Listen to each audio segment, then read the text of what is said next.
Merhaba arkadaşlar, kanalıma hoş geldiniz. Daha önce de zaten demiştik, Vurgun söyleyecek. Cihan da bunun karşılığında Vurgun'un kızını koruyacak. Cihan, Boran ile olan tüm gerçekleri öğreniyor. Bulgarlar da dahil, Aliye ise sadece Kanada'ya gitmek için evlendiği kısmı öğreniyor. Hastane etkinliği olacak orada. Cihan, Boran arasında kavga yaşanacak. Buna sebep de tabii ki Aliye'yi dansa davet etmesi. Boran, ya Allah, baba evine. Geçen hafta da demiştik, fragmanda da gördü arkadaşlar. Doktor, bunun dışında söyleyebilirim, Sadakat'la artık Boran'ın arası bozulacak. Cihan tabii ki bozulmuştu, annesiyle de bozulmuş olacak.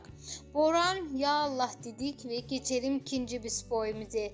Doktor Civan'ın Yalçın artık atağa geçmeye başladı. Yavaş yavaş Şahin'i kışkırtmaya başlayacak. Ama Şahnar ayrılık yok. Merak etmeyin. Net olarak söylüyorum bu haber.